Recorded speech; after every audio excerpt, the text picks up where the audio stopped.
Chemical থাকে, সেগুলো কি করা, ক্লিন করা, যাতে ব্যবহারের আগে সে হার্মফুল জিনিসগুলো ক্লিন হয়ে যায়। এরপর হলো সফেনিং।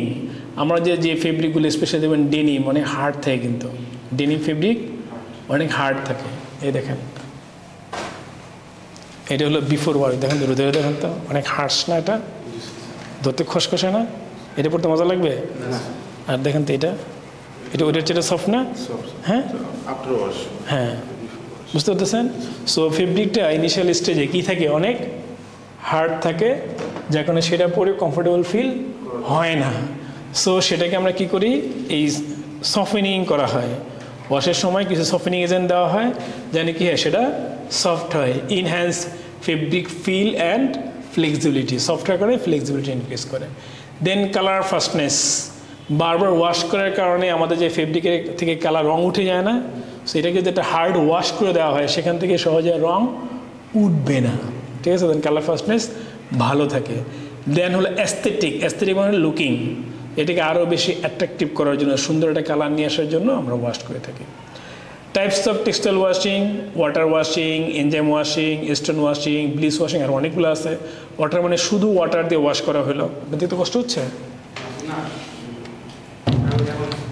শুধু ওয়াটার দিয়ে ওয়াশ করা হলো, আবার ওয়াটারের সঙ্গে এনজাইম, সিলিকন এগুলো অ্যাড করে দেওয়া হলো, অথবা স্টোন দিয়ে ওয়াশ করা হলো, অথবা ব্লিচিং করা হলো, ঠিক আছে।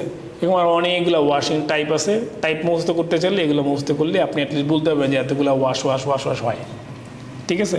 আমরা গুরুত্বপূর্ণ কয়েকটা নিয়ে আলোচনা করব। So denim wash specially aesthetic, softening and colour variation. Common types of wash ডেনিমের: stone wash, bleach wash, enzyme wash, acid wash and vintage wash. আমি দেখব স্টোন ওয়াশ। এই দেখছেন প্রচুর পরিমাণে স্টোনের মতো দেওয়া, হ্যাঁ। এটাই কী হয়, এই যে ডেনিমটা এরকম থাকে, আর ভিতরে স্টোনগুলো যখন ফেব্রিকটা মানে গার্মেন্টসটা ভিতরে ঘুরতে থাকে, ওই স্টোনগুলোর ঘর্ষণের ফলে তার রঙটা উঠে এরকম লাইট কালার হয়ে যায়, বুঝতে পারতেছেন। অ্যান্ড কতটুকু পরিমাণে লাগবে সেই পরিমাণে স্টোনের বেশি দেওয়া হবে, কম দেওয়া হবে, কম সময় ঘুরানো হবে, বেশি সময় ঘুরানো হবে, এবং পানির টেম্পারেচার কী থাকবে, এই জিনিসগুলো আমরা তখন কতটুকু কী পরিমাণ আউটপুট দরকার সেই অনুপাতে সেট করা হবে, ঠিক আছে। দেন হলো ব্লিচ ওয়াশ। এই যেই জায়গাতে ব্লিচ পাউডার মানে ব্লিচিং যে পাউডার থাকে সেটা লাগবে, সেই জায়গাগুলো এরকম একবারে হোয়াইট হয়ে যাবে।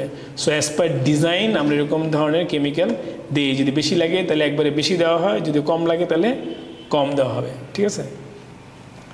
দেন হলো এনজাইম ওয়াশ। এনজাইমের উদ্দেশ্য হলো এটাকে একটা সফট ফিল নিয়ে আসে, ঠিক আছে। সো এই যে বিফোর ওয়াশ, এটা আফটার এনজাইম ওয়াশ। দেন হলো অ্যাসিড ওয়াশ। এটা অ্যাসিড ওয়াশে এরকম একেবারে সাদা সাদা হয়ে যাবে, হ্যাঁ। দেন হলো ভিন্টেজ ওয়াশ। ভিন্টেজ মানে হলো এটা হাইলি ফ্যাশনেবল করার জন্য, ওই যে আমরা টিয়ারিং করি, শেয়ারিং করি, ঠিক আছে, কেটে কুটে দেই, মানে একটা ভিন্টেজ লুক আনার জন্য, সেই জন্য এটাকে বলা হয় ভিন্টেজ ওয়াশ। এখানে না ওয়াশের পরে, ঠিক আছে। এখানে কী ধরনের ওয়াশ কম্বিনেশন থাকে: stone, bleach, enzyme and distressing মানে হচ্ছে ধরে এটা কেটে দেওয়া হয়, ঠিক আছে। এই যে এটা হলো অ্যাব্রাশন, যেটাকে ঘষে এরকম ফিল আনা হয়। দেন আটারি হলো এই জায়গাগুলোকে এরকম থ্রেড দিয়ে বেঁধে ওয়াশ করা হয়, যাতে এই জায়গাটা অন্যরকম একটা ফিল থাকে, হ্যাঁ।